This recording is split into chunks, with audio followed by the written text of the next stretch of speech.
Now you also mentioned Elon. How was it working with him, and how did he approach you back then? Well, let me just start with how he approached me, and then I can give you some insight on working with him.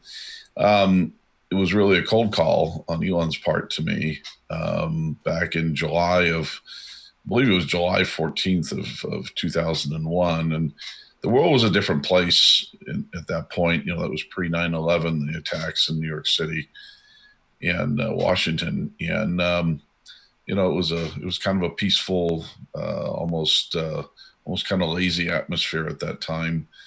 And there were a lot of internet billionaires and millionaires that wanted to do things in space. So it was not all that unusual that I would get a call out of the blue from some of these people with money that wanted to do things in space. I had this, strangely, a reputation of being able to help them. So Elon Musk called me one Friday afternoon while I was on my way home from work, and it was a 650 area code, which is Palo Alto. So I answered it. I wouldn't normally answer it, and he began speaking very staccato. It was, very fast, very rapid. He had it all planned out in his head, at least.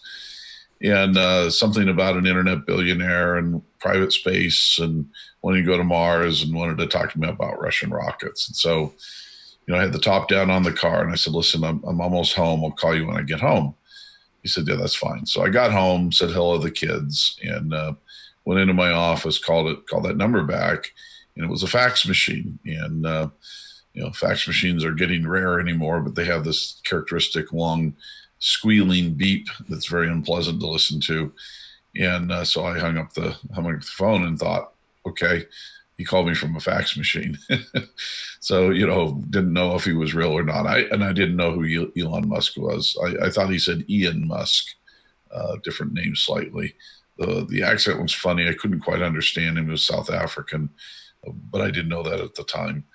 And then about, maybe 20 minutes later, I get a call back from him, and it's a different number, and he's pretty irritated, and he says, hey, you didn't call me back, and wondered if something's wrong. And I said, well, I called your fax machine. And he said, oh yeah, okay. I do that to keep people from knowing my cell phone number. This is my cell phone number, and this is really important. And I want to make humanity a multiplanetary species, and we want to do this mission to Mars to inspire humanity, and I need your help finding Russian rockets because I can't afford them. U.S. rockets are too expensive. And I said, yeah, sure, I can talk to you. And he said, great. Where do you live? In the Northern Rockies, and small town. And he said, oh, do you have an airport there? And I said, yeah, I can see it from my house. He says, great. I have a private airplane. I'll be there tomorrow. And I'm thinking, no, you're not coming to my house. I don't know who you are. And I hadn't had a chance to do anything. So he talked to me about this thing called PayPal, which I thought was a funny name. And so anyhow, I said, look, we're flying out of Salt Lake City on commercial on Sunday. So why don't we just meet behind security? You can fly in and I'll meet you there. Excuse me. So we went ahead and met there. And the reason I did that is because I knew he couldn't carry a weapon. He couldn't get that through security, and that there were police nearby in case it was a wacko. So, that's literally how I, treated this in the beginning. And, as I researched him, I quickly found out he's the real deal. And this PayPal thing, I began to understand a little bit that it was kind of a revolutionary way to transfer money. And again, this was a different era. This was a long time ago. So it seems kind of funny, but it was, I was pretty tech savvy at the time, and even I hadn't heard of these things. So we met, and it was pretty clear that he had this idea in mind, and he was going to spend some money on it. And so I agreed to help him. And so that's what led us to put together a team of people to look at this Mars mission.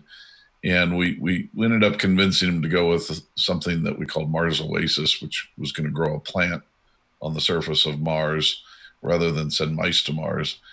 And in order to do that, we needed a fairly large rocket, and we identified there were two Russian vehicles that would work.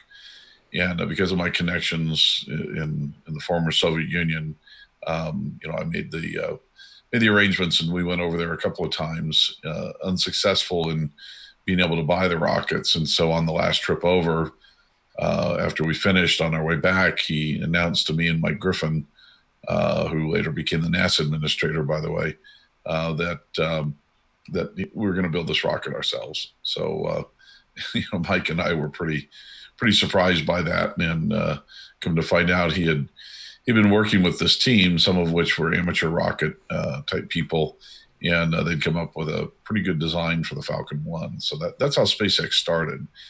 Elon, it's very illustrative of Elon's sort of personality, very urgent.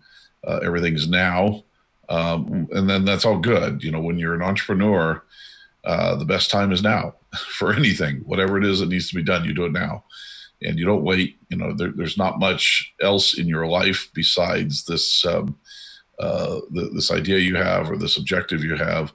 And so Elon's all about that. So he's, anybody that can stay with him has to be 100% with Elon. You can't be 5% for anything else in your life. It has to be 100% Elon.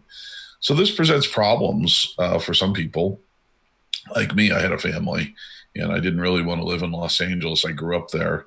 That's where we put SpaceX. And, he also had this habit of yelling, and he had a temper that was pretty substantial. He yelled at me probably one too many times, and I got tired of that. But more importantly, I realized that, I wasn't really 100% with Elon, and he really deserved. I came to admire the man, and I realized he really deserved that 100% dedication from anybody that was with him, because he, of all people, dedicated 100% of his life to what he was doing. So I decided to part company with him about 2 years into our relationship. And, we had a better relationship once I left than when I was working for him. It changed when I went from being a consultant to an employee, and then it went back to the relationship I always liked when I left. But eventually he and I had disagreements over things like Tesla that we've quit talking over the years.